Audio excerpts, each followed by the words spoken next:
Hello दोस्तों, जय हिंद। आज के वीडियो में सेकेंड लेक्चर कंटिन्यू कर रहे हैं और ये लेक्चर बेस्ड होगा इलेक्ट्रोस्टैटिक पे बेस्ड। जो इलेक्ट्रोस्टैटिक का चैप्टर फर्स्ट लेक्चर में हम देखे थे उसमें चार्ज रेस्ट के बारे में स्टडी किए थे और पूरे होल चैप्टर में इलेक्ट्रोस्टैटिक के चार्ज जो है रेस्ट में ही रहेगा। तो कहीं पे भी चार्ज मोशन नहीं करने जा रहा है। कुछ क्वेश्चन लेंगे जो जेईई मेंस में आते हैं, वो क्वेश्चन चार्ज को मोशन कराता है बट उसके साथ मास भी होता है, तो उसका मैक्सिमम हाइट कितना होगा, कितना रेंज पे जाके जस्ट प्लेट को टच करेगा। तो ऐसा खूबसूरत न्यूमेरिकल देखेंगे। तो चलिए आज हम कंटिन्यू कर रहे हैं सेकेंड लेक्चर को और ये लेक्चर है, यहाँ से स्टार्ट कर रहे हैं principle of superposition. Principle of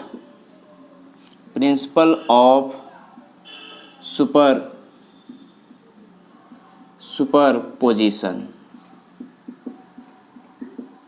ठीक है। ये प्रिंसिपल ऑफ सुपरपोजिशन क्या होता है? ये होता है कि there are many charges in a system. There are many charges in a system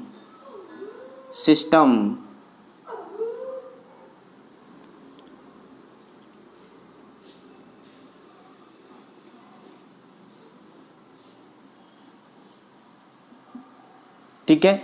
ये चार्जेज है और ये चार्जेज क्या है? पॉइंट चार्जेज है। ये क्या है? पॉइंट चार्जेज है। तो इसका नेट इलेक्ट्रिक फोर्स क्या होगा, इलेक्ट्रोस्टैटिक फोर्स क्या होगा?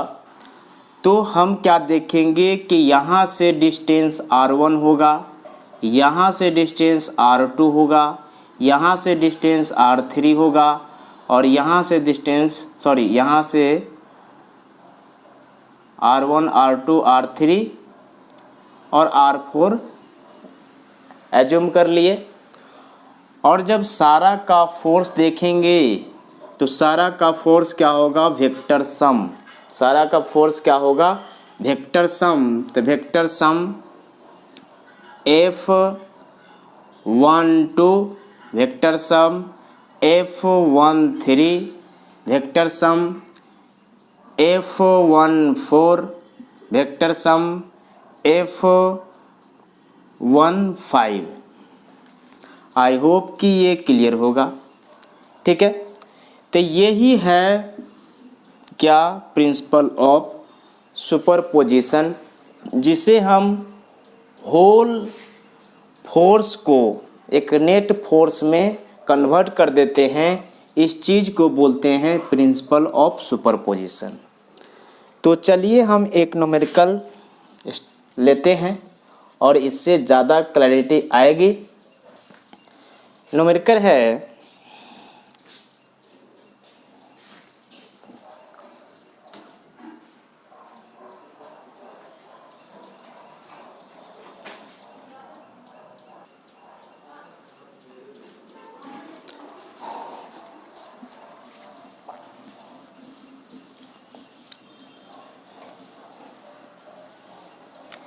तो आई होप कि आपको इलेक्ट्रोस्टैटिक फोर्स रिमेंबर होगा। इलेक्ट्रोस्टैटिक फोर्स होता था K/Q1/Q2 over R square. K/Q1/Q2 over R square. तो चलिए क्वेश्चन हमारे पास है, an infinite number of point charge, number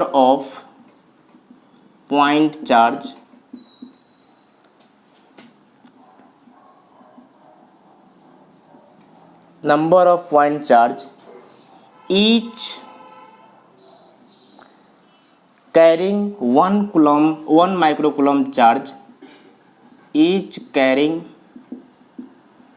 1 microcoulomb charge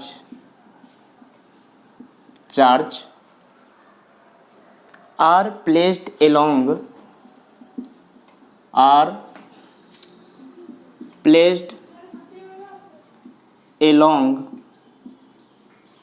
y-axis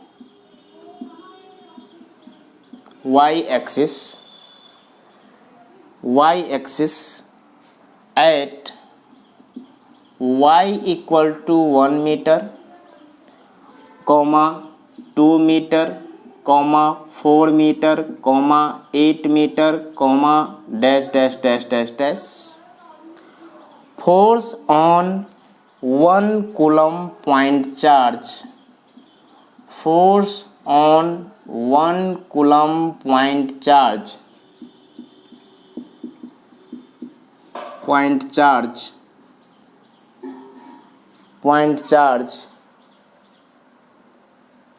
Placed at origin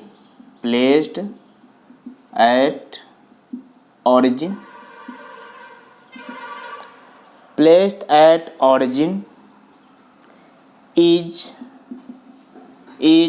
x into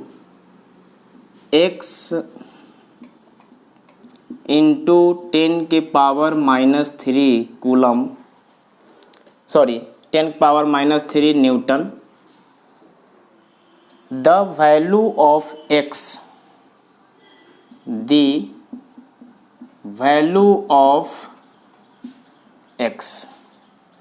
अब ये x का वैल्यू बताना है और नियरेस्ट इंटीजर में बताना है.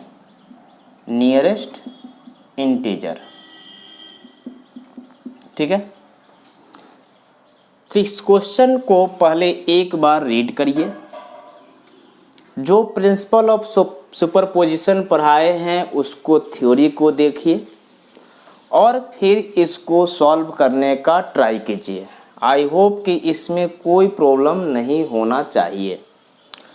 मैंने कहा कि ये एक्स एक्सिस है, सॉल्यूशन देख रहे हैं. मैंने कहा कि ये एक्स एक्सिस है और ये है वाई एक्सिस और ऑरिजिन पे चार्ज रखा है 1 कूलम का. 1 मीटर पे चार्ज रखा है 1 माइक्रोकूलम का. 2 मीटर पे चार्ज रखा है 1 माइक्रोकूलम का.